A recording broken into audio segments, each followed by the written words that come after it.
Walls have been a core element of Clash of Clans since the game's release, yet they've also become one of its most controversial features. Over the years, numerous counters and strategies have been introduced, and as walls remained among the most expensive upgrades in the game, their relevance has been called into question. Today, we'll dive into everything you need to know about walls, why so many players choose to skip these costly upgrades, and whether they still make a meaningful impact on gameplay in 2025. Will wall costs continue to skyrocket in the future, or will Supercell introduce changes to rebalance them? Let's dive right into it.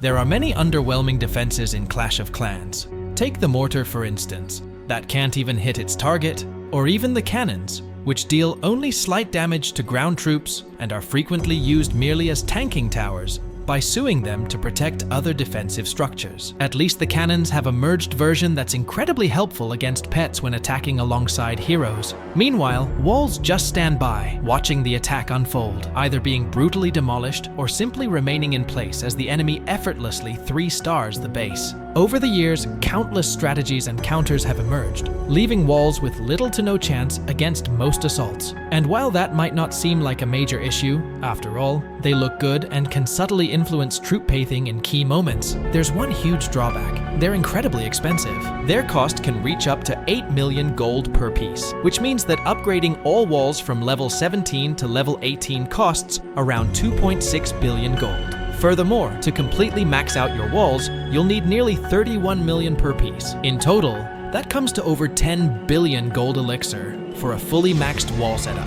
To put this in perspective, maxing out your entire village currently requires approximately 4.7 billion gold and around 3.4 billion elixir.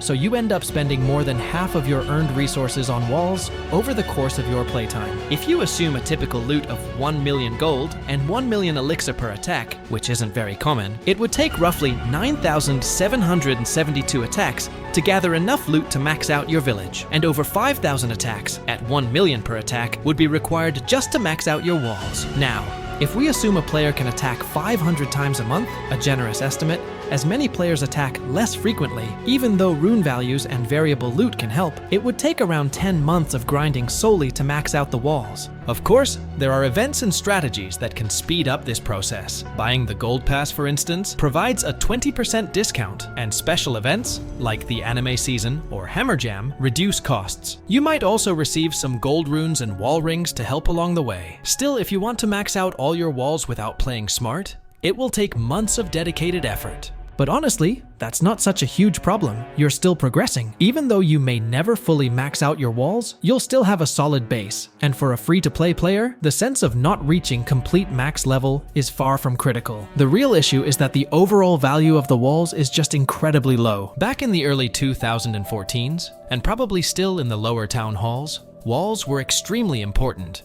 both in terms of their cost and their level. In those early stages, the base was so small that wall placement could be crucial for defense. With fewer strong counters and limited unit numbers, a well-structured base with strategically placed walls added tremendous defensive value, making base designing crucial in defending your base as well as your loot. At Town Hall 1, walls didn't even exist yet, but when they were introduced at Town Hall 2, they quickly became a key component of every base. Although they couldn't cover the entire base, they forced enemy troops to detour, potentially slowing down attacks. Even when wall breakers, the first counter to walls, appeared in Town Hall 3, they weren't as overpowered as they are today. Walls still played one of the biggest roles in the game at that time, although there was a significant in-game shortcut. Many players might not recall this, but at Town Hall 3, you could rebuild your clan castle, which enabled you to join a clan and request just a single balloon. With that one high-level balloon in the clan castle, you could place the CC down and watch as the balloon completely delete the small base from the sky, a strategy that remains unpatched to this day. In that sense,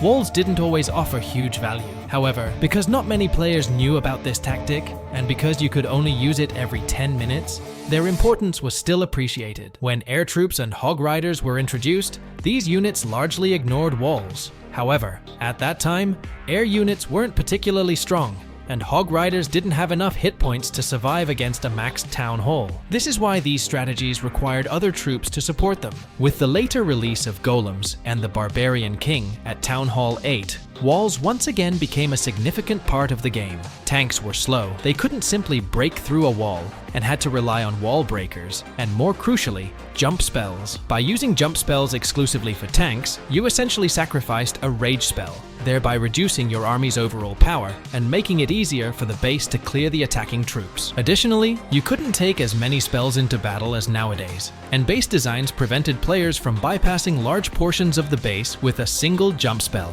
As a result, troops were sometimes forced to stop to destroy a wall, giving defensive units a chance to eliminate the attackers. While walls still had a fighting chance, even with numerous counters in place, their overall value became increasingly questionable as time went on. By the time Town Hall 12 was released, several effective counters to walls were already in play, such as wall breakers, air troops like balloons, dragons, minions, baby dragons, and lava hounds that completely ignored walls, the earthquake spell, hog riders who bypassed walls by jumping over them, and miners capable of digging under them. However, at Town Hall 12, another major counter was introduced: siege machines. Previously, reaching the center of a base was quite challenging, but siege machines made it possible. Well-defended areas could be breached by deploying clan castle troops via a blimp, or walls could be demolished by the wall wrecker, though hardly anyone uses it anymore, the log launcher or the stone slammer. In later updates, even the lava launcher could break walls with ease, though walls managed to hold it back, unlike the persistent battle drill, which completely ignored the existence of walls once again. After Town Hall 12, the overall landscape didn't change drastically. Stronger defenses and additional wall amounts were added. With that many walls and defenses, around Town Halls 13 and 14, base designs shifted towards spreading structures across a larger area, preventing a single powerful unit from dealing devastating damage in one attack. In this context, walls regained significance as designers used them to funnel enemy troops by dividing the base into compartments, rather than relying on the older ring-based layouts centered around a core. During that period, Queen Walk strategies skyrocketed in popularity, as walls did little to impede the Queen's progress. With just a few wall breakers, she could penetrate deep into the base. Nevertheless, mastering Queen charges was no easy task, and mass spam strategies often failed because of the expansive base layouts. By the time Town Hall 15 was released, the game reached a more balanced state in which both air and ground troops were viable. With the Electro Titan emerging as a meta unit,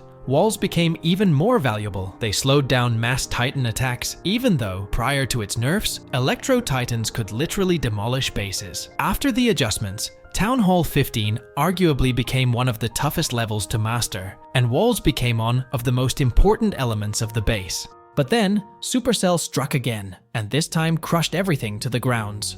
With the Town Hall 16 update, Supercell introduced such powerful units that not only walls but the entire base could no longer stand a chance. The addition of new equipment, and more importantly, the introduction of root riders, completely rewrote how walls function in the game, leaving their very purpose up for debate. Although, as mentioned earlier, walls still offer some value against certain attacking strategies, for example against ground-based assaults, the meta has shifted toward units and tactics that effectively counter walls. Some base designs still present an insane challenge to armies that ignore walls, thanks to their own disadvantages. However, if an attacker isn't using even a single counter to walls, it only takes one piece to break for them to enter a compartment of a base. Given the steep cost of each wall, it often feels pointless to stress over them, even though they look impressive and might psychologically convince an attacker that the base is stronger. As bases have grown larger and attackers can bring more firepower to the battle, a single wall simply cannot hold its ground. Consider the builder base. When the base is much smaller and players can only bring a limited number of troops, a single wall makes a lot more sense. Just as in the earlier days, every element of the base had significant impact. Throughout the game's history, there have been several effective counter strategies to walls, such as the old Miner plus healing spell combo, Golem plus jump boost, Lavaloon, Super Archer blimp, and more recently, the Root Rider and Mass Dragon strategies. All the times, careful wall placement made a significant difference, preventing attackers from mass spamming their units in one spot and then randomly deploying spells. However, the influence of walls on these strategies, especially those relying on air units, has steadily diminished as players could bring more and more forces to battle. Players gained increased troop capacity and a wider variety of unit combinations, allowing them to bypass walls more effectively while minimizing losses to the base's defenses. So, Is it worth upgrading your walls? Definitely. Even though the high cost and grinding can be challenging, there are several key reasons why you shouldn't let your walls fall behind. I recommend keeping your walls consistently about 2 levels behind your current max level. At that point, they still provide solid hit points without costing you twice as much for only a marginal increase in strength. For instance, when you deploy a ground unit like the Barbarian King, a wall separating him from an opposing hero might distract him by forcing him to attack the wall. Similarly, if only a few ground troops remain in an attack, and defending units are out of reach, the enemy may be forced to spend valuable time breaking through walls, potentially leading to a time failure. If your walls don't have enough hit points due to their low level, you just make the attacker have an easier job. There are also situations where walls prove essential. For example, when you send in a blimp carrying super archers into the middle of your base, the archers can be held back by walls that block their path. And of course, there's the aesthetic appeal. High-level walls look fantastic, giving your base a complete and formidable appearance. Overall, walls have repeatedly come through in critical situations, and they should never be left out from the game, even if a rework is possible in the future. Consider how builder huts evolved from mere hit point structures to units that help defend the base and heal defensive towers. With so many walls present right now, and with Supercell planning to make the home village smaller through merges, walls might thrive once more. So it's definitely worth it to keep them up to date. However, if Supercell fails to rework and balance walls, they risk frustrating players who may feel discouraged by the excessive grind required to max them. Without meaningful improvements, walls could become more of a burden than a strategic element. For now, however, their steep cost remains a constant challenge, serving primarily as a symbol of progress and the final hustle at each town hall level.